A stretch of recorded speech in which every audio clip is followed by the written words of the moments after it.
Member of Provincial Parliament for this beautiful riding of Niagara West.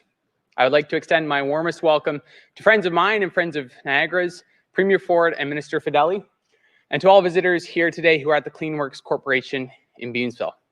I'd also like to recognize my friend and a strong advocate for Lincoln and the Niagara region, Mayor Sandra Easton, as well as all the other mayors and the chair of the region here today.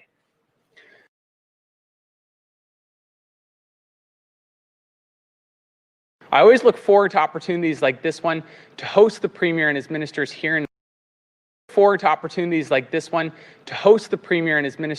Niagara and to introduce them to some of our incredible local residents and innovative businesses. And while I could say a great deal more, I'll now introduce Mark Vanderveen, President and CEO of CleanWorks.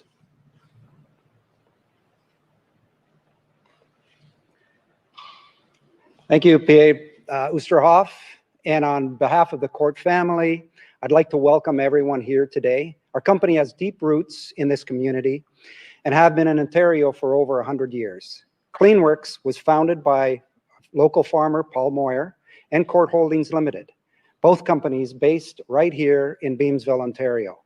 CleanWorks technology was originally developed out of Moyer's apple products to assist in battling a listeria outbreak. The vision of CleanWorks grew to provide technology to make the food we eat safer, reduce waste, and minimize water usage. CleanWorks now has installations here in Ontario and as far south as California, with produce sold in major grocery stores nationwide. When the COVID-19 pandemic hit, we heard the call to action from Premier Ford's office to flatten the curve. CleanWorks and Pure Life Manufacturing answered the call, along with many others within the Ontario manufacturing sector. CleanWorks' focus was on providing assistance to the frontline healthcare providers. With the support of the universities of Guelph and McMaster and the teamwork from the Ontario government and the National Research Council, we adapted CleanWorks technology to decontaminate and sterilize personal protective equipment for our healthcare providers. With the science in place and approved by Health Canada, we pivoted the talents of our manufacturing group and started manufacturing medical devices for the frontline healthcare workers here in Ontario. CleanWorks is now servicing over 45 hospitals and EMS units in Ontario and across Canada, including our armed forces and National Research Council. With the Ontario Together Fund, we are now able to tool up a new facility in the Niagara region and focus our battle on the COVID pandemic. This investment also allows CleanWorks to pivot our manufacturing, retrain our staff, and bring new employment into the region. This support for CleanWorks and Pure Life Manufacturing will provide a runway far beyond these pandemic times. We'll be able to further develop our technology to reduce the impact of viruses and pathogens in our communities, our schools, our grocery stores, and our places of work. I'd like to thank all the employees at CleanWorks and Niagara Piston, and especially thank Premier Ford, Minister Fedeli and his staff, and Ontario Health for supporting this community effort.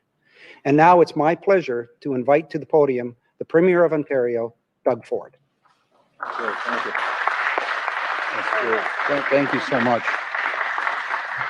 Well, thank you, Mark, for that very kind introduction. CleanWorks is one of thousands of businesses across the province who has heard the call and joined the fight against COVID-19. The team here came up with the Ontario-made solution to a very real challenge facing our frontline heroes.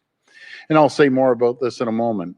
But first, I want to say how excited I am to be here in beautiful Beamsville, beautiful town, with our all-star economic development minister, Vic Fedeli. And I also want to thank MPP Sam Oosterhoff for welcoming us to this area. Sam's been working incredibly hard these past few months for the people of Niagara West, and I can, trust me folks, I hear it from him all the time. So he's always pushing for Niagara, which is great. And today's announcement is proof that Sam's delivering results for his community. I also want to thank Lincoln Mayor Sharon Easton for being here today as well. And as a matter of fact, all the mayors. Thank you for your leadership through these extraordinary times. Beamsville may be a small community of 11,000 people, but man, they punch way above their weight. This is an agricultural heartland, home to world-class wineries, greenhouses, and orchards, and a vibrant tourism sector. I encourage everyone to come down and pay the folks a visit here and support the local businesses here as well. My friends, this is the place to be. They're also the proud home of innovative businesses like CleanWorks. CleanWorks has developed the technology that cleans fruits and vegetables. The technology kills 99.99% pathogens and viruses. That's cleaner than an operating room.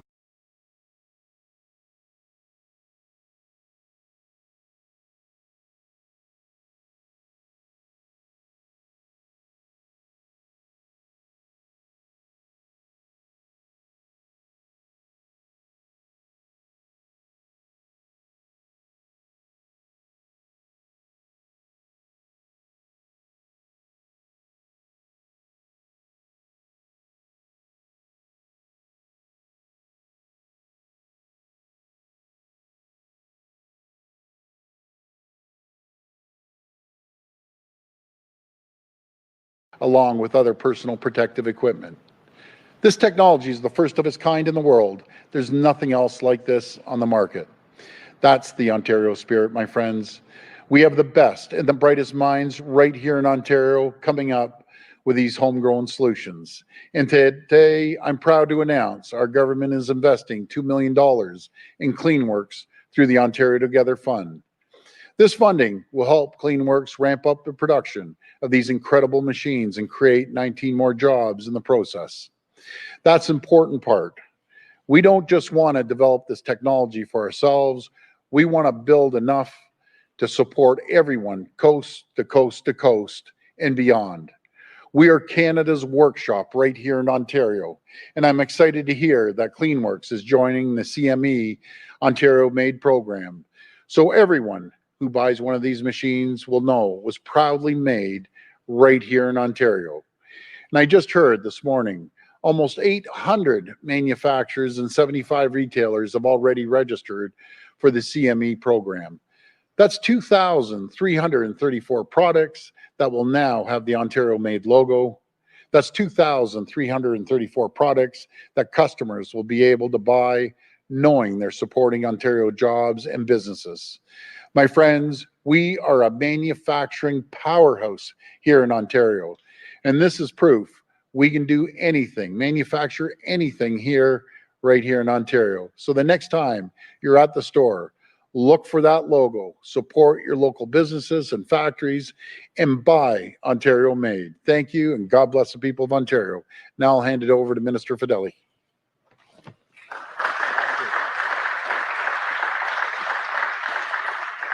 Good afternoon, everybody. Thank you, Premier, for your ongoing leadership during this unprecedented time. And thank you to CleanWorks Medical for hosting us here today.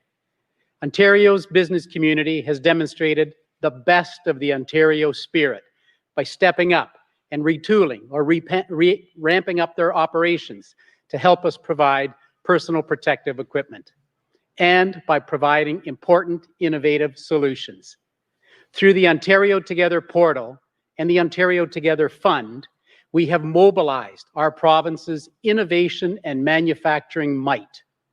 Businesses across our province have continued to introduce new solutions to ensure we are more self-reliant and well-prepared for any future challenges. That's why we're so proud to announce today's investment. As you heard from the Premier, our government is investing $2 million in CleanWorks Medical and Pure Life machinery through the Ontario Together Fund. With Ontario's support, they will scale up the production of the Clean Flow Healthcare Mini to nearly triple its current capacity. This innovative new device will be used to sanitize N95 masks and other PPE for our frontline workers. Their technology is Health Canada approved and can destroy up to 99.99% of pathogens and viruses on surfaces. And it can clean up to 800 N95 masks per hour. This innovative technology was first co-developed in 2015 by Moyer's Apple Products and CleanWorks to disinfect produce, to combat the listeria outbreak. As the COVID pandemic struck, these Ontario innovators realized their technology could be harnessed to help ensure the health and safety of Ontario families and workers. It's this quick thinking and action that is now helping us combat COVID-19. Products like this will ensure that we're ready with critical solutions when and where they're needed, so Ontario remains vigilant and prepared for the future. As the province reopens and we continue on the path of renewal, growth, and economic recovery, each and every one of us has an important role to play in making Stage 3 a success and in keeping one another safe. Our government will continue to work with our world-class innovators and manufacturers and deliver made in Ontario solutions to help ensure we can produce our own PPE and are prepared for any future healthcare crisis. By working together, we'll maintain our place as the economic engine and workshop of Canada and ensure we emerge from this pandemic stronger than ever before. Thank you.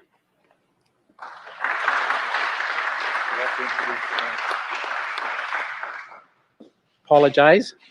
I'd like to introduce the Mayor of Lincoln, Sandra Easton. My apologies, you're ready. Before we begin, I want to acknowledge Jim Bradley, the Chair of Regional Council, Deputy Mayor, the Town of Lincoln, Paul McPherson, and all of the colleague mayors that are here today. Thank you very much for coming to Lincoln.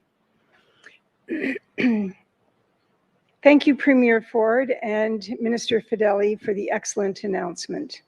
And as I stand here listening to the wonderful remarks being made today, I'm reminded that this year, Lincoln is celebrating its 50th anniversary. And while 2020 is certainly an interesting year to celebrate such a milestone, the tenacity of our community in dealing with the global pandemic has been nothing short of amazing. I am proud of the community that I serve. From local citizens lending a hand where necessary to companies such as Cleanworks answering the call to bring ingenuity and determination to solving the PPE challenge that many frontline staff have experienced. No stone was left unturned, and Premier, I heard you, we all heard you. Move out the red tape, get the jobs done, get things moving forward, and I'm happy to say that with the staff we have here in Lincoln, that is exactly what happened. I'm happy to say that Lincoln answered your call to action. Premier Ford, Minister Fedeli, and our MPP, Sam, we don't stand on formalities. We thank you all for the wonderful announcement today and your investment in Cleanworks, a local company that we are immensely proud of. Thank you to Mark Vanderveen, to Paul Moyer, the Court family, and the staff at Cleanworks for your innovative solution that will go a long way towards our battle with COVID-19. This process started with an email from Mark to myself and our CAO, Mike Kirkopoulos, on how they could help with the local effort. Lincoln staff immediately began to work closely with Mark and provincial officials to ensure this technological solution was brought forward with minimal red tape, and this has culminated in where we are today. I take pride in knowing that Lincoln has stepped up to the plate and that Cleanworks is certainly hitting a home run, not only for Canada, not only for Ontario and all of Canada, but also the United States and internationally. Premier Ford, I hope you enjoy the Lincoln Peaches. Thank you for visiting Lincoln and Niagara today. You are always welcome to visit here anytime. Thank you all.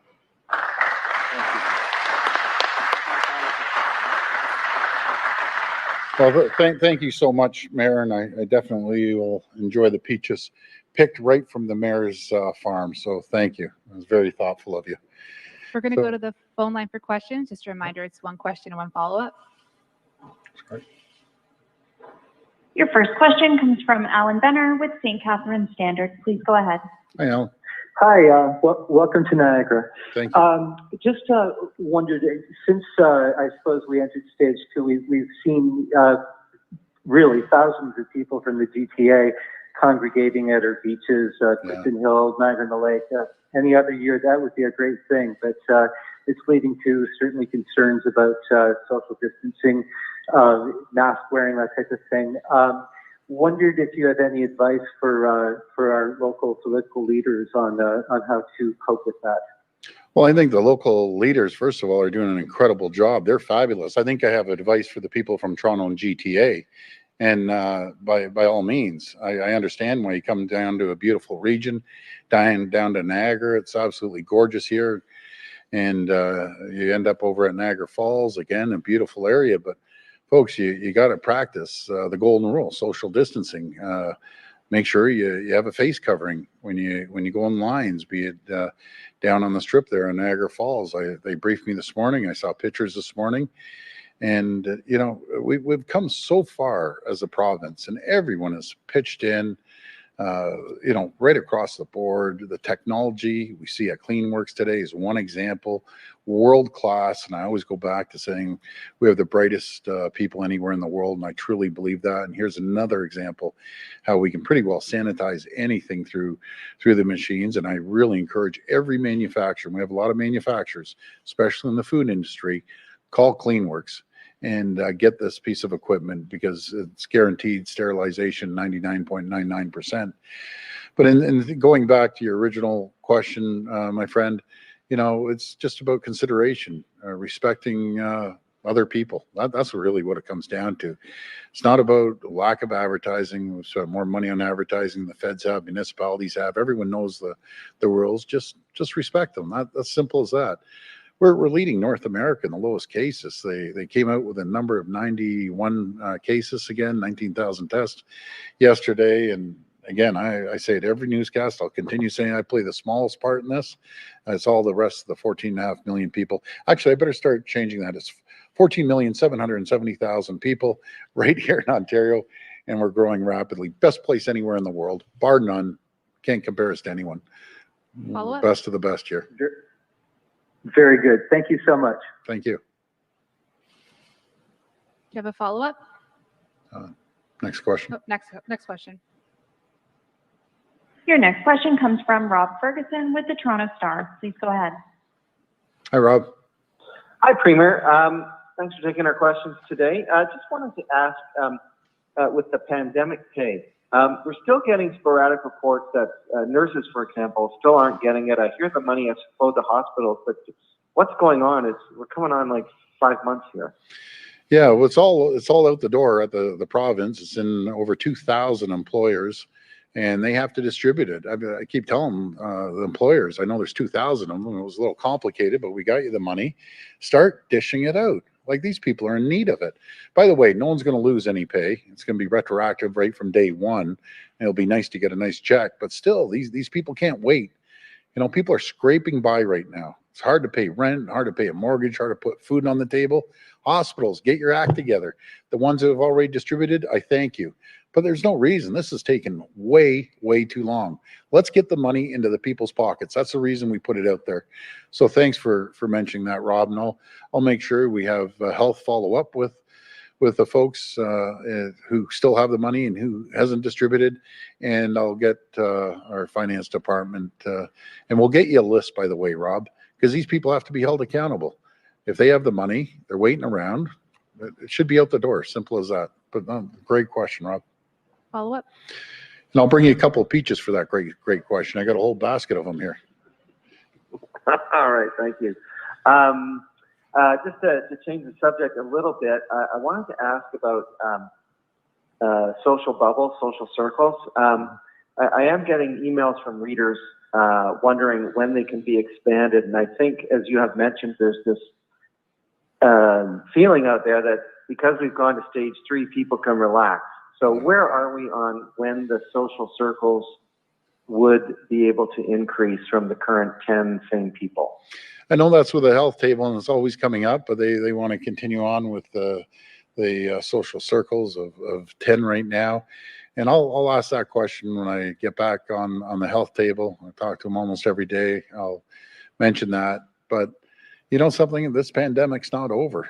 It's going to continue going. And in my opinion, I could be wrong. I'm no medical professional, but my opinion, this is going till January until we get a vaccine, or hopefully sooner when we get a vaccine. And we have to be on guard constantly. Can't take our eye off the ball for a second when it comes to this, because they'll come back and bite us in the backside like we've never seen before. As soon as we start getting reckless and careless and everyone's out there partying away, you know, that's going to be a big problem. I don't want to what happened in the U.S. Happen here, and it can happen real quick. So let's just continue on. We've all worked so hard. Everyone's done a great job.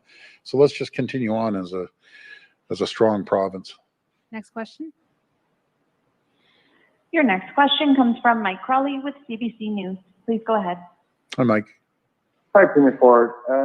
We're hearing from a lot of parents who are concerned about the situation with the return to school plan, your return to school plan, and they're saying that it's not safe, in particular for elementary students, because of the fact that the class sizes are not being reduced, and it means that they can't do physical distancing easily. What do you say to those concerns?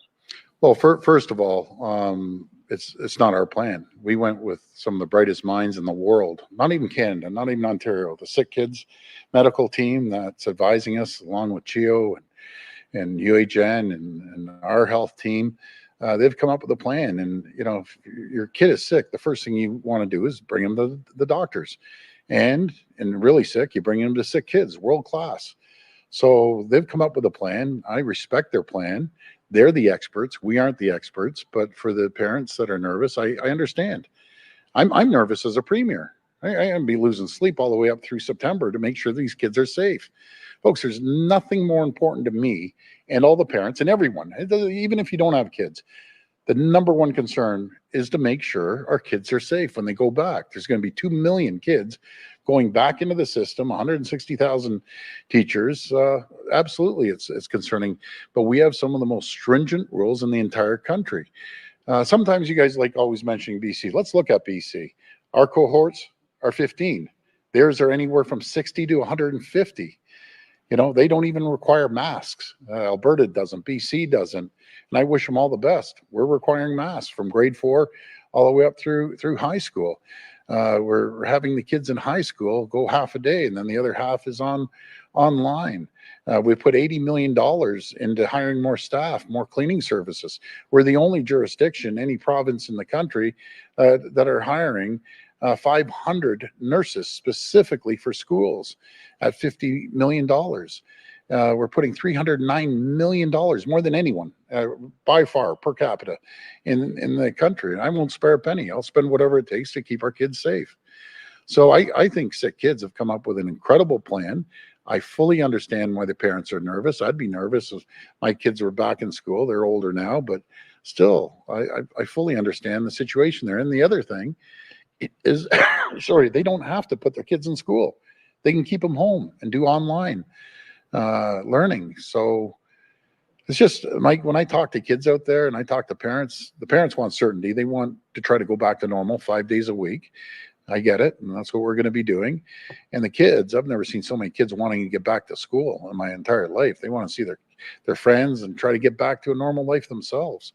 But we're pulling out every stop there is, absolutely everything, to make sure we leave no stone unturned. Follow up. On another topic, Premier, some employers of migrant farm workers are restricting the workers' movements.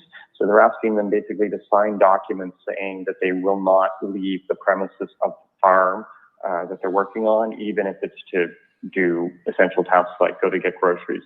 How fair of a way is that to be treating these workers? Well, that's a federal jurisdiction, but I'll make a comment on it.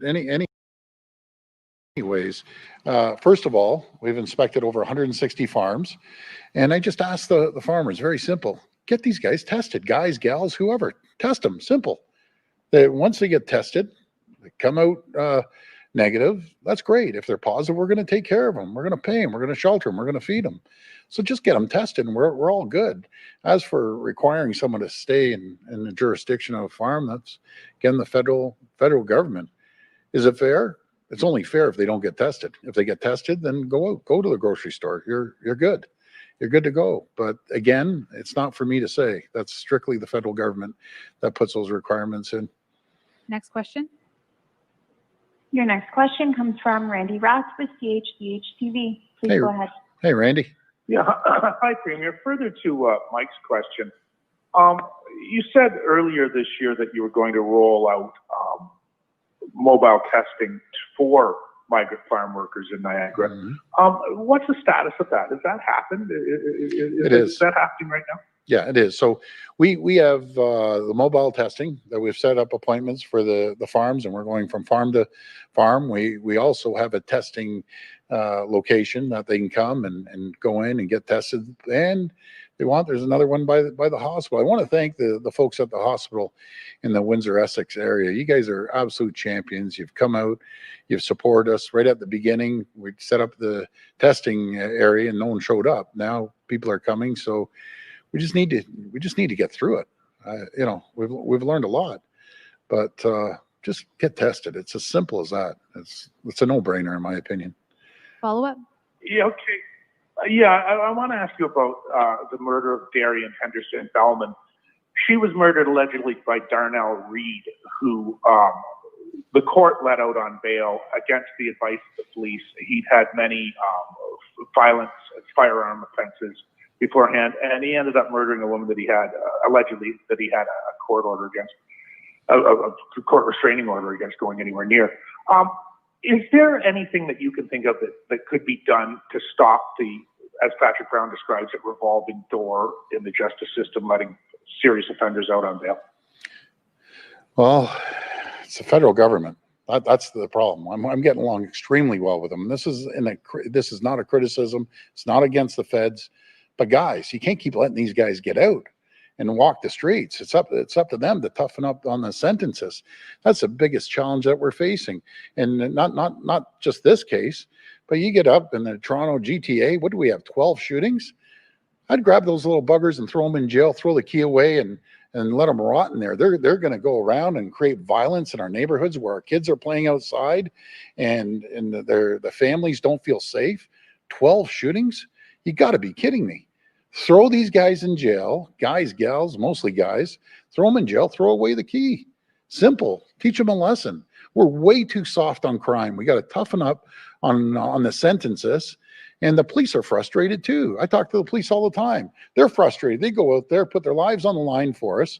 They arrest these guys and 2 days later, they're bouncing around out on bail. We need to get the judges on tougher sentences, and keep our streets safe. That's what people want. They want a safe community, and they don't want a bunch of gangbangers running around with guns. It's like the Wild West. Next question. Your next question comes from Kevin Valliere with Niagara Independent. Please go ahead. Hi, Kevin. Hi, Premier. Welcome to Niagara. Thank you.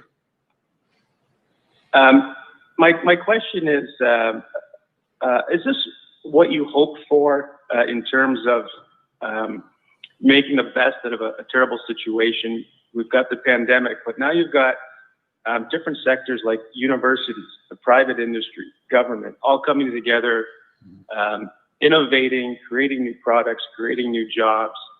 And it seems at a much more faster, more rapid pace than if times were normal. Yeah. And are you hoping that this type of partnership and innovation obviously can continue when we are back to normal in this province?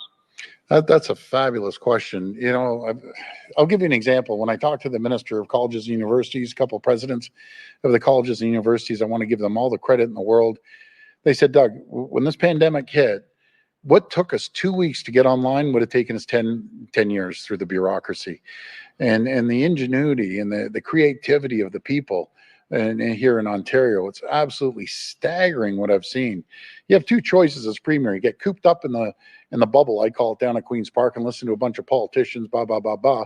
Or you get out here with the real people, travel around the province, listen to their concerns, look at the creativity. This piece of equipment is absolutely amazing. And again, made in Ontario. And I just keep pumping. Let's buy Ontario made. And it's up to all the manufacturers here in Ontario. It's up to the Walmarts, the Loblaws, the Metros, the Sobeys, the Home Depots, the Home Hardwares, all of you listening, and Costco. You have to start buying more made in Ontario. I went to a store, I'm not going to name them, and I saw a wooden paddle. We have more wood than we know what to do with. Well, I'm sure we make paddles, but guess what? The big sticker said made in the USA. Make no mistake, I love our neighbors. I love the U.S., but at the end of the day, we need to keep manufacturing here, made in Ontario. And I got to give a shout out. This is another great commercial. If you haven't seen this commercial, pull it up. It's from Nestle Canada, one of the largest world manufacturing companies. And they're saying proudly made in Canada. I love their commercial. So on their boxes, they should be putting Ontario made, because not everyone has seen their commercial. But what a great commercial. I mentioned about Frito-Lay putting on every package. Friends, I can tell you, if people going down the aisle, the patriotism, I've never seen this high in my entire life, and they see, let's use potato chips, they see the made in Ontario logo or made in Canada, I don't care what it is, as long as it has the maple leaf, people, and everything being equal, they're buying that. Or if you see something else being made, some widget, be it barbecue, grill, I mentioned the grills, buy Ontario made. I fully understand not everything can be bought here, but a huge chunk of goods, change it 1 in 10, 10%. 10% is $19 billion. That's tens of thousands of jobs kept right here in Ontario. So let's see more commercials from great companies like Nestle and PepsiCo and Frito-Lay, everyone else step up. And if you can't afford the commercials, put that logo. It doesn't cost anything for you to put that logo on your packaging. Next time you do a run, put it on. It's a massive selling feature for you guys. Massive. Your sales will go up as sure as I'm standing here. Follow up? Yeah, just a quick question in terms of how soon can we expect to see the additional, I believe it was approximately 19 jobs come online with this announcement? Well, I'm going to pass that over to the great Minister of Economic Development, and he can talk about the Ontario Made process as well. Or the boss, one or two. Thank you, Premier. The direct answer to your question is January. That's when the 19 positions will be filled by. But I have to say to your earlier question as well, and to this one, this is exactly what Premier Ford was talking about when we first saw this pandemic hit, and the Premier said, we got to start making our personal protective equipment here in Ontario. Never again will we be held hostage to any other country that's holding back personal protective equipment from our front line. And the businesses in Ontario and the people of Ontario, they stood up and they stood proud. That's the spirit that we saw, the Ontario spirit. They decided that they would retool and begin to manufacture personal protective equipment right here in Ontario. The Premier announced a $50 million Ontario Together fund, and that's how things like this $2 million investment are being made today out of a almost $4 million investment in this facility. The Ontario Together site went up early in the COVID-19 pandemic. We've seen 27,000 people go on that site and register. We've seen more than 18,000 of those turn into sales leads. We've seen the province purchase almost $800 million from that website, all because the Ontario Together is truly together with the people of Ontario and the businesses who have answered the call. So I hope that helps you. Thank you.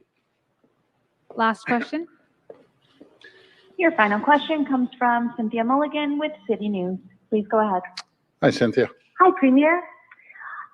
This question is from my colleague, Faiza Amin. We saw on Thursday, Toronto Public Health released some really disturbing data that racialized low-income communities were hardest hit by COVID. So many of these communities have a lot of schools. What is going to be done to protect these schools? I know it's up to individual school boards. However, as the Premier, what would you like to see happen with these schools, extra measures to protect them? Because it does follow that if there's more in those communities, then it will go into the schools as well.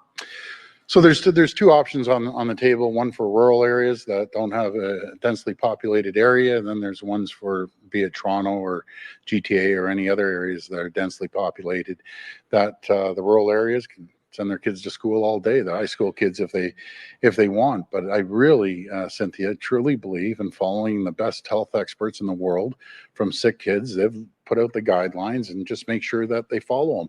If they feel in these areas they need more funding, lower cohorts, by all means, we have $80 million sitting there for extra cleaning, extra staff as well. So I'd take advantage of it, and that'd be up to the school boards to do that. But I'd make sure that that place is spick and span. Matter of fact, schools should always be spick and span. It goes without saying, but we have to make sure everything's spick and span. Follow up. Thank you, Premier. And I'm hoping you can help me with something that the Associate Medical Officer of Health said on Thursday. I was asking her then why teachers would not be tested proactively to try and quell any outbreaks. And her answer, and I'm quoting, it says, if you're testing a population that doesn't have very much COVID, you'll get false positives almost half the time. The person actually doesn't have COVID, they have something else, they may have nothing, so it will just complicate the picture. This is quite surprising to me that she's saying you get false positives almost half the time in low-risk communities. Can you clarify that? I have reached out to the ministry, and they sent me an answer that, quite frankly, I don't understand. Well, I can get a direct answer, but I'll never sit here and question, integrity or of either doctor that we have on the health team. They're both phenomenal. They're both doing a great job, and I'll make sure I get back to you on that. But I guess what I'm guessing, what the doctor was saying is, let's focus on high priority areas, being long-term care or people with seniors that are more acceptable to receiving or getting this COVID-19. The kids are a little more resilient. That's kind of what I heard her say, but I'd never question her judgment. So I'll ask, and I'll be able to get back to you on that. But we have a great health team, and they're doing a great job. So thank you. And I can't wait to visit the rest of the people in Niagara region. Everyone's doing a great job here, and get out there and buy Ontario-made products. So thank you. Thank you, everyone. Thank you. Thank you.